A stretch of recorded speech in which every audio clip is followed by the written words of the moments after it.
네, 오늘은 종려주일이기도 하고 또 우리 교단에서는 그 씨앗을 뿌린다는 뜻에서 씨뿌림 주일, 그리고 4.19 혁명을 기념해서 4.19 혁명 기념주일로 지킵니다. 그리고 세월호 사건이 있은 지 10일주기를 앞두고 있습니다. 수요일이 이제 4.16이네요. 참 이렇게 보면 4월이 우리 역사에서 뭐 어느 달이나 안 그런 때가 있겠냐마는 참 큰 일들이 4월에 많았구나, 이렇게 좀 겸허하게 이 4월을 보내게 됩니다. 그리고 항상 이 4월에는 벚꽃이 피는 때인데 가장 아름다운 날이기도 하고 여러 생각을 하게 돼요. 오늘은 이제 종려주를 맞이해서 길과 관련된 이야기를 나누고 싶습니다. 이 복음서 마태, 마가, 누가, 요한복음을 보면 예수님은 항상 어딘가를 가고 계세요.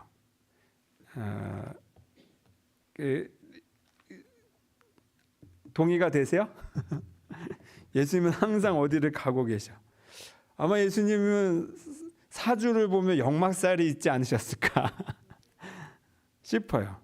그리고 항상 그 길 위에서 무슨 사건들이 벌어져요. 그게 복음서 내용의 많은 부분이에요. 특히 마가복음은 더더욱 그 어딘가 가시다가 일이 생긴다라는 표현이 더 두드러지게 나와요. 예수님이 이제 주 활동 그 동네셨던 가버나움이라는 동네에서, 그 가버나움이 이제 갈릴리 호수가 갈릴리 바다라고도 표현하고, 너무 호수가 크니까 바다라고도 표현하는데, 이 여러분이 보시기에는 이제 서쪽이죠. 서쪽에서 동쪽으로 항상 이렇게 넘어갔을 때, 여기가 이방 땅이거든요. 여기는 유대인 민족들, 그 아주 콧대 높은 유대인 민족들이 살고 있고, 여기는 상종도 안 하는 이방인들이 사는 동네인데, 그 갈릴리 호수를 두고 항상 가시다가 일이 생겨요. 뭔 일이든 생겨요. 그리고 이렇게 다시 돌아오시기도 하고, 막 이 갈릴리를 돌아다니시다가 막 사마리아도 가시다가 예루살렘으로도 가시다가 항상 길 위에 계셨다. 물론 걷기만 하신 것도 아니고 이제 배를 타고 이동하시기도 하셨죠. 예수님의 가르침도 잘 보면 회당에 가셔서 말씀을 전하신 적도 있지만 더 많은 경우가 길 위에서예요. 예수님이 어느 잘 준비된 강당에 들어가셔서 마이크랑 PPT가 준비된 상태에서, 자, 하나님의 나라는 저기 첫째 이거, 둘째 이거, 이런 식으로 안 하셨어요. 길 위에서 이 얘기가 대부분이에요. 길을 가시다가 그냥 그 언덕배기에 앉으셔서 걸터 앉아서 말씀을 전하신 게 마태복음의 산상설교죠. 그리고 해변에서는 제자들을 길을 가시다가 고기 잡는 어부들 보고는 해변에서 멈춰서서 이제 막 어디로 그물 던져라 막 이렇게 간섭을 막 하셨는데, 전문가들을 앞에 두고. 그런데 그것대로 됐어. 그리고 이제 사람을 낚는 어부가 되라 하면서, 그 사건도 길 가시다가 일어난 거고, 또 배를 살짝 떨어뜨려서, 해변가에 사람들이 모여 있으니까 예수님이 배를 살짝 떨어뜨려서 배 위에 오르셔서 말씀을 전하신 것도 방 안에서 하신 게 아니라 밖에서. 그리고 항상 어느 동네에 들어갈 때마다 뭔 일이 벌어졌어요. 여리고에 들어갈 때 들어가서 사람들이 웅성웅성 하는데 이제 삭개오 만나시고, 또 거라사라는 그 이방 지역에 또 배 타고 건너가셔서 딱 내리자마자 그 무덤가에서 막 배회하고 미친 이렇게 미쳐가지고 귀신 들려서 고통받고 있던 그 사람을 만나서 귀신을 내쫓은 것도 거라사로 가던 길에서 일어난 일이에요. 그리고 회당장 야이로, 회당장, 지금으로 따지면 이제 교회 목사의 딸, 그 야이로의 딸을 고치시러 가는 길에 중간에 살짝 또 하나 이야기가 끼죠. 기억나세요? 혈루병을 앓는 여인, 그러니까 피가 멈추지 않는 여인, 그 병을 그래서 오랫동안 병도 못 고치고 고통받던 그 여인이 길을 가신 예수님 뒤에 붙어서 내가 예수님의 옷에 손만 얹어도 내가 나을 텐데라는 믿음으로 정말 몰래 그렇게 했더니 정말 나았지요. 이것도 길을 가는 중에 벌어진 일이에요.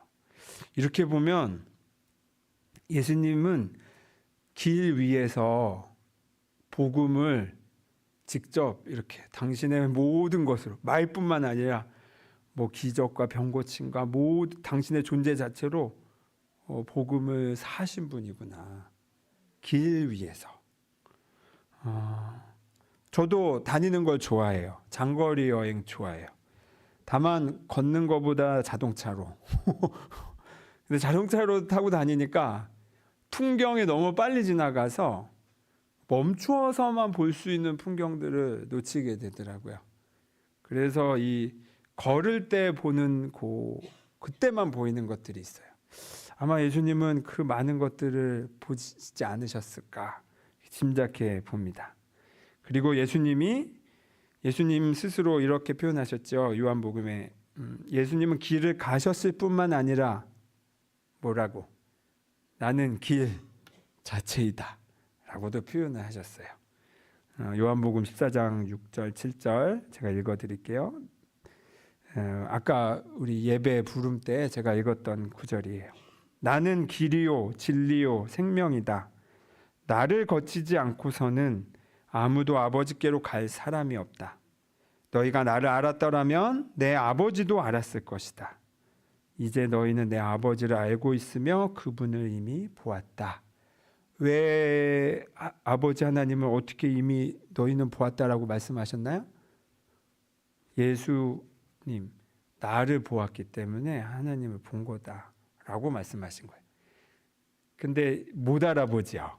많은 사람들이. 심지어 제자들조차도 예수님을 자기 보고 싶은 대로 색안경을 끼고 보는 바람에 못 알아봐요. 그리고 오늘 읽은 구절도 사실 그 안타까움이 있어요. 오늘 종려주의라고 했습니다. 예수님께서는 주로 그 위에 약간 그 천대받던 동네 갈릴리 지방에서 같은 유대인들끼리도 차별을 한 거예요. 지역 차별을 한 거예요. 갈릴리 지방. 근데 예수님이 바로 그 차별받는 동네 출신이시고 주로 이 갈릴리 지방에서 활동하셨어요. 근데 요한복음에서는 예루살렘 그 수도니까 이제 모든 권력과 화려함과 모든 그 핵심인 동네잖아요. 예루살렘이 성전도 거기 있고. 근데 요한복음에서는 예수님이 예루살렘을 3번 가신 걸로 나오지만 나머지 3 복음서에서는 한 번 가세요. 그 한 번이 언제 가시냐? 가셨다 못 돌아오셔.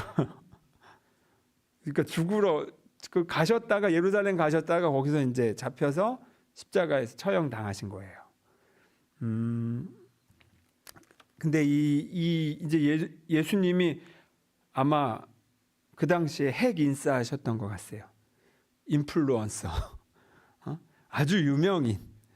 그래서 벌써 예수님이 예루살렘으로 가신다라는 소문이 퍼져 있는데 왜 그랬을까 하면 여기 보면 당시 사람들이 예수님에 대한 어떤 기대를 가지고 있냐라고 보면 이 예수님 소문을 못 들은 사람들이 아니 예수라는 사람이 이렇게 동네가 시끄러워. 예루살렘 사는 사람들 뭔 일이야 했더니 예수라는 사람이 온다는데 그게 누군데 했더니 선지자다 이렇게 한 거야. 선지자라 예언자다 이런 표현인데 이 표현은 우리 지금 유교인 문화에서 최고의 인간상이 군자라고 표현하고 불교에서는 뭐라고 표현하나요? 보살 내지는 부처라고 표현하죠. 부처가 꼭 고타마 시타르타뿐만 아니라 그 모두의 본성에 있다라고 해서 모두의 부처라고 해요. 불교는 또 각 종교마다 최고의 인간상에 붙이는 표현들이 있어요. 유대교가 붙이는 최고의 인간상이 바로 예언자예요. 선지자. 하나님의 말씀을 대언하는 사람들. 그러니까 하나님의 말씀, 하나님과 완전히 이렇게 연결되어 있는 사람들인 거죠. 그리고 그러니까 예수님에 대해서 이렇게 최고의 인간상, 그 당시는 사실 예언이 끊긴 시대인 것처럼 느껴진 시대였거든요. 그 신구약으로 넘어가는 그 시기가 마치 어둠의 시기처럼도 느껴져요. 너무 민족적으로 고통받던 시기이기도 하고. 그런데 그러니까 사람들 마음에는 메시아가 필요했던 거예요. 메시아라는 단어 자체도 구약 성경의 표현이에요. 이제 우리가 요즘 시대 사람들도 일반적으로 쓰는 말이지만 이게 구약의 표현이고, 그 메시아를 그 신약의 표현, 헬라어로 표현한 게 그리스도인 거죠. 그러니까 당시 사람들은 너무 고통받고 있으니까 우리를 구원해 줄 메시아를 기다리고 있는데, 마침 예수라는 사람이 못하는 게 없네. 그런데 그 예수라는 사람이 저기 촌동네에서만 소문이 무성했는데 드디어 서울로 오신다는 거예요. 그럼 사람들 마음은 어떻겠습니까? 야, 이제 뭔 일이 일어나나 보다 하시는 거죠. 그래서 많은 사람들이 예수님에 대해서 메시아라고 생각하는데 어떤 메시아였을까 하면, 드디어 저 나쁜 헤롯 왕, 저 어영 왕, 로마가 그냥 갖다 세운 진짜 정통성이 없는 그 헤롯 왕을 끌어내리고, 저기 이 착취하는, 그래서 이 불균형한 이 사회를 뒤엎고 가난한 사람들과 억눌린 사람들을 세우고, 그리고 로마의 압제로부터 또 우리를 구원할 정치적 메시아 아닐까, 사회적 메시아 아닐까, 이런 기대로 예수님을 바라봤어요. 그러니 기분이 좋겠습니까? 안 좋겠습니까? 좋죠. 그러니까 이제 퍼레이드를 연 거예요. 그래서 막 자기 옷을 바닥에 깔고, 그 나뭇가지를 꺾어서 그게 이제 종려나무라고도 하고 그냥 나무라고도 하고, 그걸 막 바닥에도 깔고 막 들어서 흔들고 하면서 나귀를 타고 들어오시는 예수님을 마치 왕이 입성하듯이 맞이한 거죠.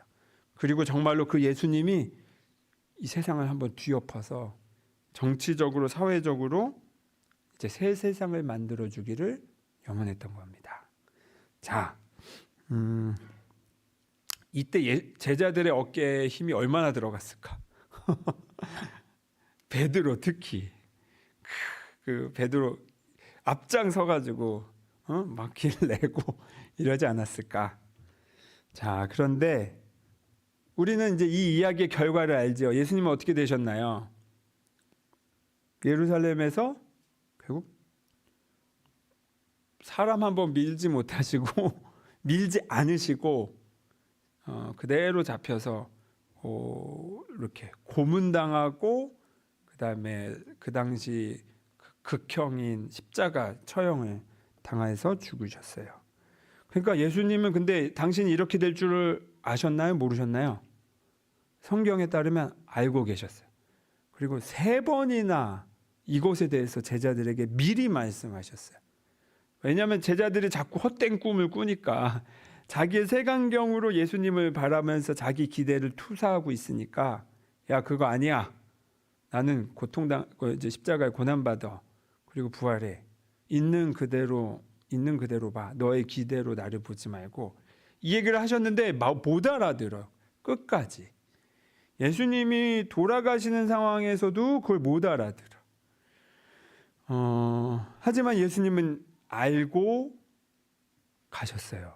예루살렘으로. 여러분이 만약에 이렇게 될 줄 내가 미래에서 와가지고 시간 여행으로 와서 예수님의 제자들과 있다, 어떻게 하시겠어요? 뜯어 말리겠죠. 막 뜯어 말리고 죽습니다, 예수님. 근데 예수님은 알고 가셨다는 거죠. 그리고 그래서 예수님이 뒤엎으셨나요? 바로 하루아침에 헤롯과 로마를 끌어내리고 뒤엎어서 정치적, 사회적 혁명을 일으키셨나요? 그렇지 않아요. 예수님은 겉으로 보기에 그냥 당신 스스로 죽을 줄 알고 가셨고, 그래서 죽임 당하셨어요. 사실 이 예루살렘이라는 것은 한편으로 이렇게 상징할 수 있어요. 거대 권력의 상징. 하나님의 성전, 하나님이 계신 성전이라기보다는 그거는 표면적인 선전일 뿐, 실상은 이미 로마라는 아주 거대한 초거대 제국이 거기를 지배하고 있고, 또 그 초거대 제국의 힘을 얻은 왕이 자기 멋대로 백성들을 억압하면서 착취하면서 살고 있었고, 또 종교 지도자라고 하는 사람들은 모두가 그런 건 아니지만 이미 시스템 자체가 종교 권력을 이용해서 여기서 장사라고 하면 마치 상행위가 나쁜 것처럼 느껴지는데, 그 상행위가 잘못된 게 아니라 권력을 이용해서 독점적인 그 경제적인 착취를 하고 있는 그런 상황이었어요. 그래서 예수님이 오늘 읽은 그 후반절 보면 예루살렘에 입성하자마자, 이 마태복음에 따르면 들어가자마자 첫 번째 하신 게 성전에서 장사하고 있는 사람들 상을 다 뒤엎고 내쫓으신 거죠.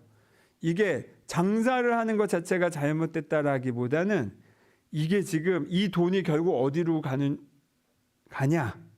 이게 결국 그 성전의 그 종교 권력자인 제사장들, 서기관들 한테 그 마지막 커미션이 글로 가는 거였어요.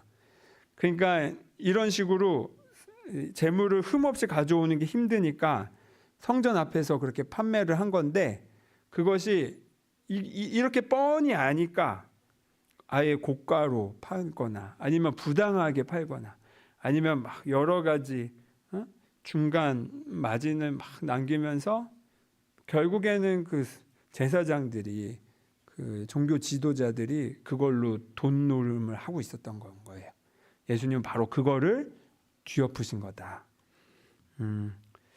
자, 이렇게 보면 예수님이 예루살렘으로 가셨다라는 거는 실은 거대한 벽으로 막혀 있는 데를 가신 거예요. 거기 벽에 앞에서 조약돌 하나 던진다고 해서 무너집니까? 안 무너져요. 안 무너졌어요. 예수님이 그렇게 들어간대. 그런데도 불구하고 예수님은 그 길을 가셨어요.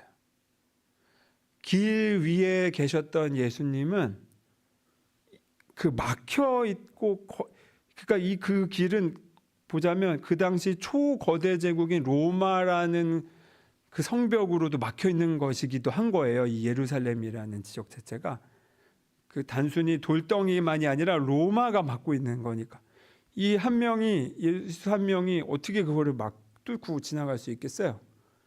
못 갔죠. 그리고 그럼에도 불구하고 예수님이 가셨다는 겁니다. 자, 예수님은 그 뒤로 처참하게 죽임 당하셨고 제자들은 뿔뿔이 흩어졌습니다. 이후 그리스도인들은, 예수님을 따른다는 사람들은 유대인들에게도 핍박을 당하고 로마로부터도 핍박을 당했어요. 예수님은 이게 실패인 거죠. 실패. 당장은. 근데 예수님은 왜 이 실패의 길로 가셨을까? 하면 우리는 그 다음 역사를 알고 있죠. 결국에 그 예루살렘 성벽과 성전은 어떻게 됐나요? 무너졌어요. 그 초거대 제국인 로마는 어떻게 됐나요? 멸망했어요. 그런데 예수님을 따르는 그리스도인들은 어떻게 됐나요?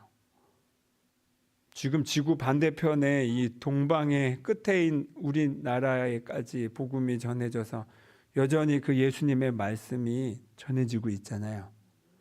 그러니까 예수님은 단순히 성벽을 본 게 아니라 눈앞에 그 거대 제국 로마만을 본 게 아니라 그 너머를 보셨던 거예요. 우리에게는 막혀 있는 길인데 예수님에게는 그게 막힌 길이 아닌 거예요. 당장 역사적으로는 마치 실패한 것처럼 보이나 막히는 것처럼 보이나 예수님은 이 하나님의 나라의 이 길은 막힐 수가 없어. 이 사랑의 길은 실패할 수 없어. 라는 선명한 인식으로 누가 막든 막지 않든 상관없이 당신의 갈 길을 가셨다는 거죠. 예수님이, 그러니까 우리가 모두가 보기에는 그 길 막혔는데 돌아가셔야죠 예수님, 이렇게 할 길을 예수님은 그 길을 내버리신 겁니다. 그래서 예수님은 늘 길 위에서 길을 가셨던 예수님은 직접 그 길이 되셔서 길을 뻥 뚫어버리셨다. 무엇으로? 무력으로? 협박으로? 권력으로? 돈으로? 그게 아니라 선명한 사랑으로. 성경은 결국에는 이 길을 낸 사람들의 이야기라고 저는 생각해요. 출애굽 사건도 그렇죠. 이집트 당시의 초거대 제국이잖아요. 당시의 초거대 제국이 이집트에 노예로 살고 있는 이스라엘 사람들이 무슨 힘이 있어서 거기서 그 인력 한 명이라도 아까우니 그 인력을 이집트가 뭐가 좋다고 내주겠습니까? 그런데 거기서 출애굽 당당하게 나왔죠. 그리고 그 약속의 땅에 들어가는 이 여정 자체도 결국엔 노예로 나를 붙잡아 넣었던 삶에서 탈출했다는 거죠. 노예된 삶이라는 건 뭡니까? 나는 난데 내가 나 자신으로 살 수 없고 남의 욕망을 위해서 이용당하는 삶이에요. 그런 노예라는 삶은 단순히 그 이집트뿐만 아니라 지금도 어떤 면에서 우리는 생각과 이념의 노예에 사로잡혀서 살고 있죠. 잘못된 관습에 사로잡혀 살고 있죠. 잘못된 신념에 사로잡혀 얼마든지 노예로 살 수 있죠. 그래서 이 출애굽 사건도 야훼 하나님께서 야, 그거 너의 길 아니야. 너의 길은 이쪽이야. 하면서 길을 내버리신 거죠.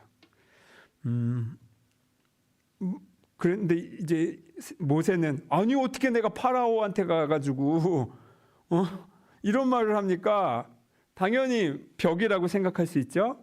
그런데 야훼 하나님은 아니야. 너가 길 내.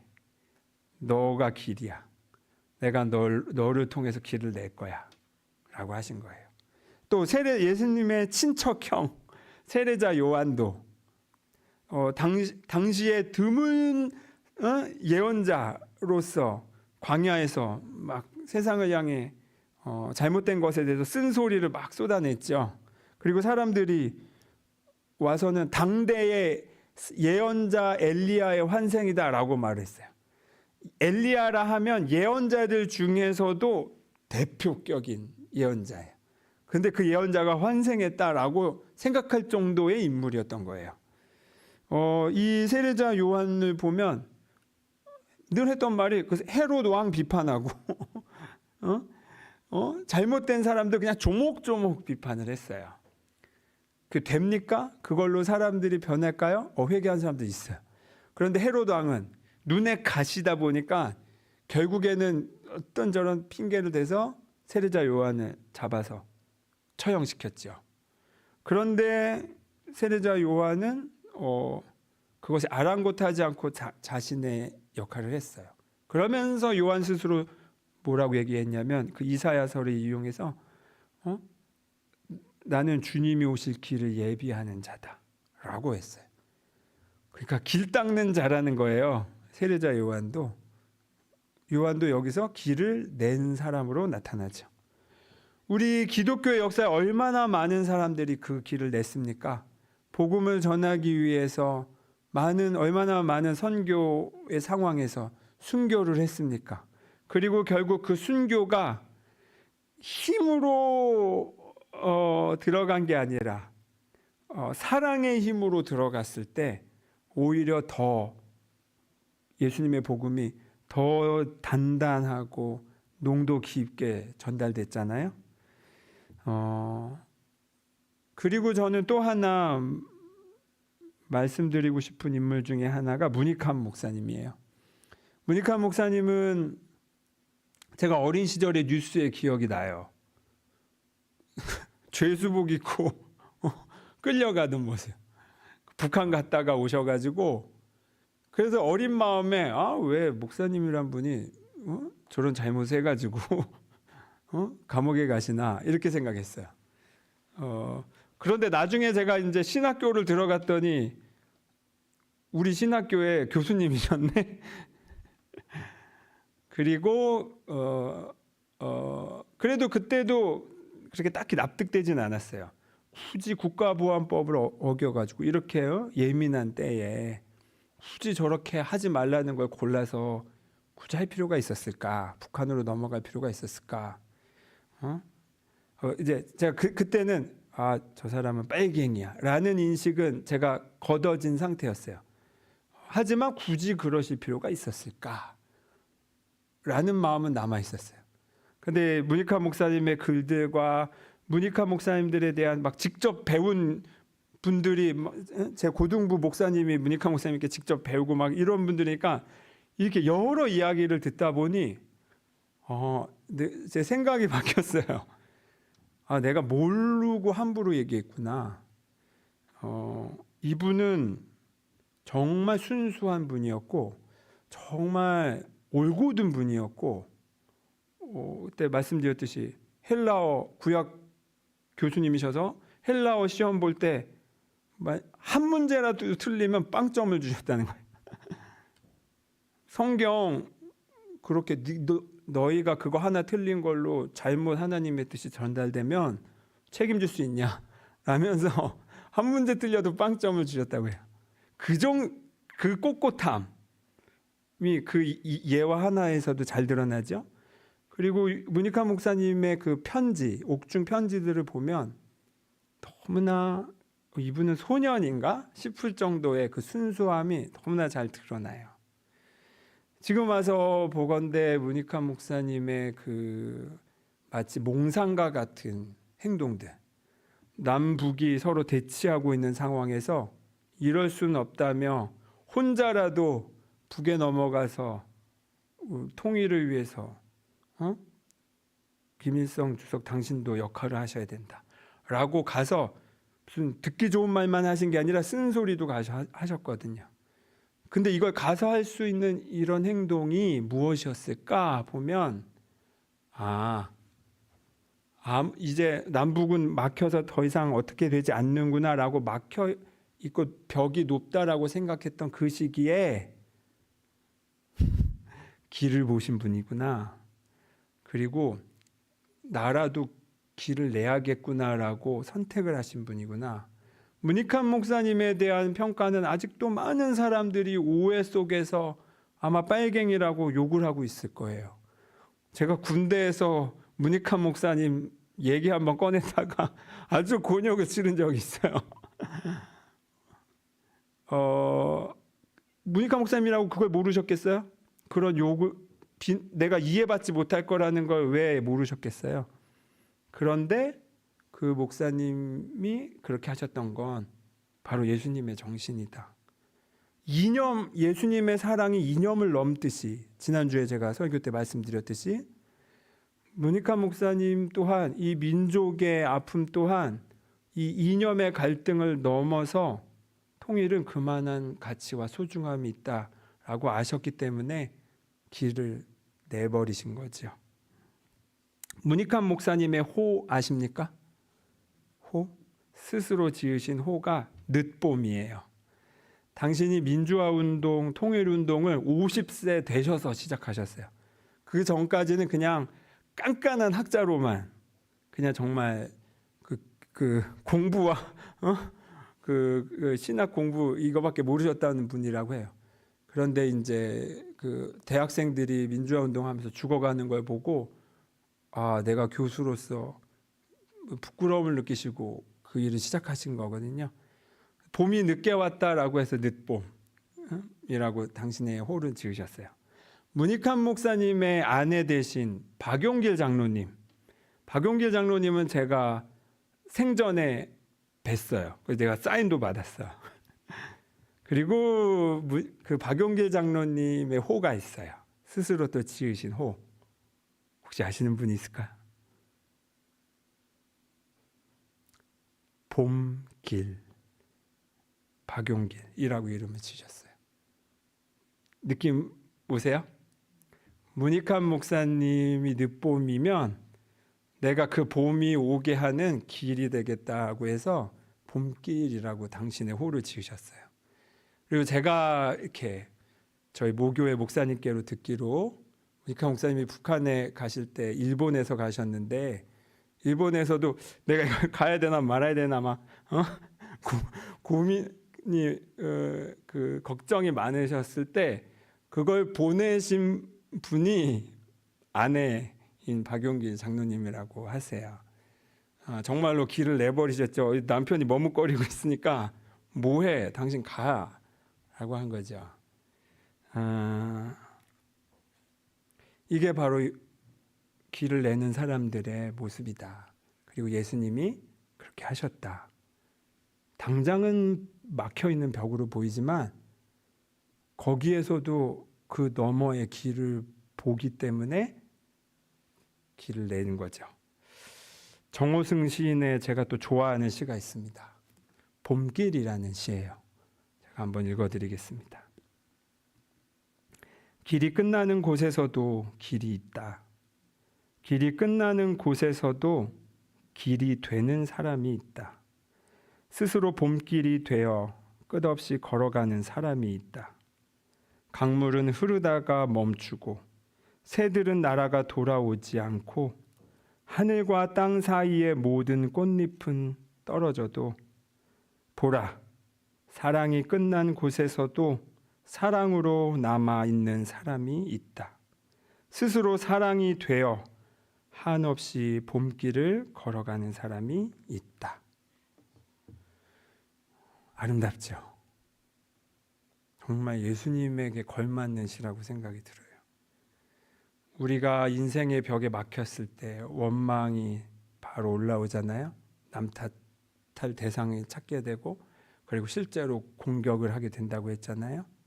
바로 이때 예수님께서 그리고 성경의 많은 인물들이 그리고 우리의 신앙의 선배들이 없는 길을 내서 갔다라는 것을 우리 가슴에 기억해 보시기 바랍니다. 여기는 길이 없이 엉킨 풀과 가시나무가 수북한 곳이라며 한창 발을 동동 구리고 내 삶의 그 벽 앞에서 쓰러져서 절망하고 있는데 그런데 알고 봤더니 이미 그 길은 예수님이 가신 길이고 나는 그냥 살짝만 풀만 거두면 된다. 이미 예수님께서 가셨기 때문에 그 또한도 우리 가슴에 잘 새기셨으면 합니다. 기도하겠습니다.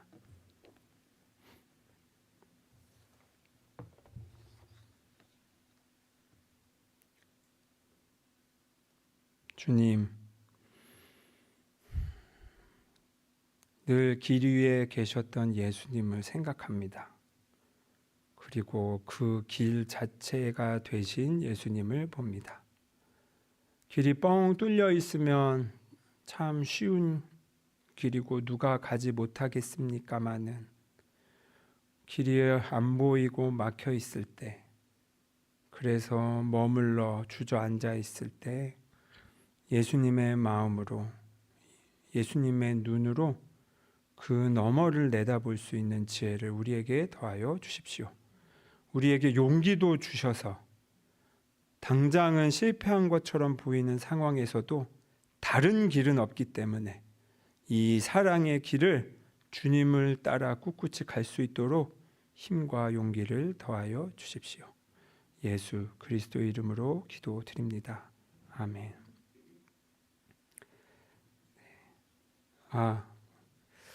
제가 하나 빠뜨렸네요. 오늘은 4.19 혁명이기도 하지, 혁명 기념주의라고도 했잖아요. 이 또한 길을 낸 역사라고 생각을 합니다. 그 길 위에 있음을 우리가 잘 기억했으면 합니다. 우리